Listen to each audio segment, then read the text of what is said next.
Good afternoon and welcome back. I'm Marcus Peter. The late Pope Benedict XVI said that art and the saints are the greatest apologetic for our faith. They both have the same basic root, beauty. We need to understand that rightly, though. The Russian Orthodox novelist and, well, dare I say prophet, Fyodor Dostoevsky famously said, "Beauty will save the world." A quote that has been overquoted to the divorce of objective truth, and yet that can only be true if there's some essential connection between beauty and the one whom both Benedict and Dostoevsky recognized as their savior, Jesus Christ. We're joined by Mike Schramm to talk about this. Mike lives in southern Minnesota with his bride and 7 children. He teaches theology and philosophy at Aquinas High School in Viterbo University. He has written for Busted Halo, Homiletic and Pastoral Review, and the Voyage Comics blog. Read Mike's other works in the link of today's episode description. Mike, great to speak with you again. How are you? Hi, Marcus. Good. Thanks for having me on. Always a joy to reconnect with you. So, let's talk about understanding beauty rightly. I've heard people quote this as if beauty is an end unto itself. It has to be put into context. So provide us that context, please. Well, and in one sense, that is true, right? It is an end in and of itself in that it's not supposed to pull us towards anything else. Like when something is beautiful, it's beautiful for its own sake, right? We don't say that it's beautiful in order to be useful.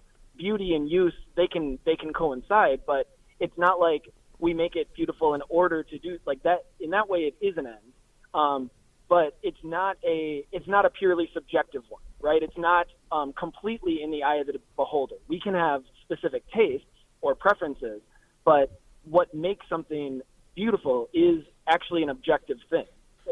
There are objective qualities to it. So we've got a distinction here that we need to make for the sake of our listeners.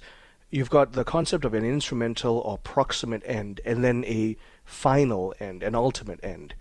Can you help us understand that and how beauty, truth, and goodness play into it? Yeah. So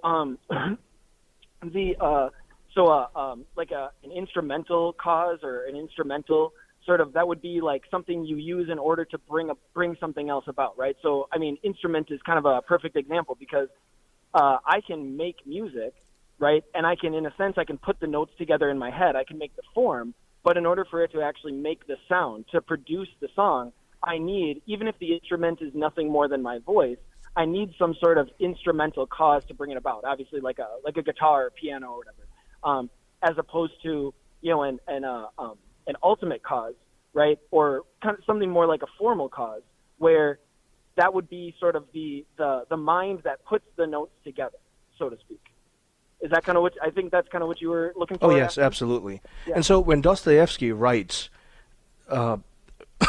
excuse me, beauty will save the world, he was specifically referring to a beauty that in and of itself appeals to a higher good. Just share with us what he was trying to say here. Yeah, so in the article, I first go through because I was talking before about how the beauty has these objective qualities, things that it's not just because I happen to like it or any person happens to like it, that they're objectively there, whether I can appreciate it or not. That's why, when people look at whether it's a piece of classical literature or art or music, it's not that they say, well, I like it and you don't. They say it is beautiful and you're just, deficient in your ability to recognize it. You're not wearing the right glasses, or you need glasses to recognize it if you don't see that it's beautiful.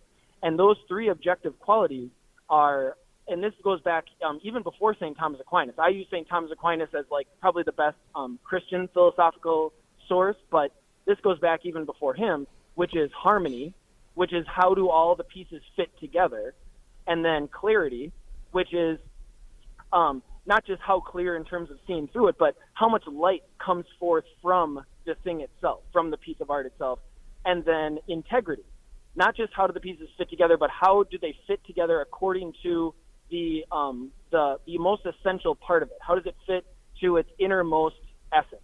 And so those are the 3 objective qualities: are harmony, clarity, and integrity.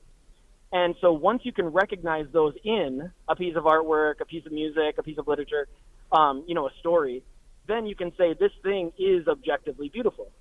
Now, when we say that something, has objective beauty, that it exists independent of us, right, then when we say something is more or less beautiful, in the same way that it can be more or less read, or a person can be more or less intelligent, that means that there is this standard of beauty, the standard which encompasses all of beauty.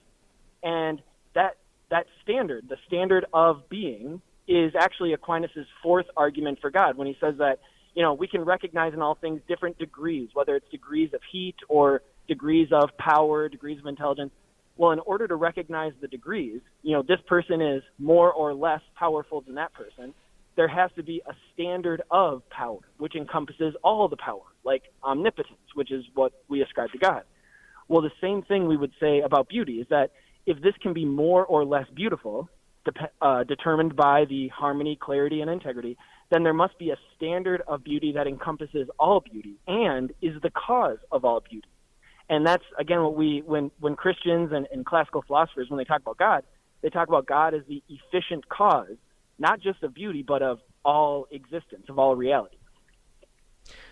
Given what you just said, this is precisely why someone can listen to Bach's Arioso and then listen to gangster rap and acknowledge that the first is more beautiful than the other. There's a hierarchy of beauty, and we seem to instinctively recognize it. That's the first part. But the second part I want you to comment on, too, is our conscience, our intellect and our conscience needs to be trained to recognize beauty objectively. Please comment on those two things. Yeah, so as I was kind of saying before, there are certain pieces that it seems like everybody just agrees on. And, if you don't see this as beautiful, then, well, you're just wrong and there's nothing I can do for you. And for the most part, that usually can work, right? And like I said, for certain things, just everybody agrees on it. But if you lose that sense of objectivity, then there's really no reason to say, well, my understanding of beauty is right and yours is wrong. And so, in a sense, you lose the lens by which you can see and appreciate beauty. And so that's where, like you were saying, a person has to develop their conscience and they need models of, undeniable, unmistakable beauty, in the same way that, the way that we learn good actions, it isn't by reading about good actions. Like, maybe we read about stories, but it's not that we read the definition of courage and then we become courageous. It's that we see models of courage and we want to be that courageous person. Well, similar when it comes to beauty is you see models of beauty, whether it's the piece of art or the artist, and you say, I want to do that too. And so you train yourself to create those same works, whether, again, regardless of the medium, because you have those models and those examples, you then you train your eyes to see beauty more clearly or more readily, and so then you recognize it when you do see it. That recognition allows the soul then to not stop at beauty. All things that participate in beauty point to something greater than itself. Share with us about it, beauty as a transcendental. Yeah, so, and as you mentioned, it's one of the transcendentals with truth and goodness. And one of the other points that St. Thomas Aquinas and, again, classical philosophers before him made is that these things are all participations in being itself. And so the more or less true something is, it's more true because it tells us more about reality, so more about being. And it's the same thing with beauty, where when beauty reveals something beautiful to us, it's telling us more about ultimate reality. And, from a classical Christian or a Catholic perspective, we would say that the ground of being, ipsum esse, that's how we identify the divine nature. That's how we recognize God from that kind of Christian philosophical standpoint.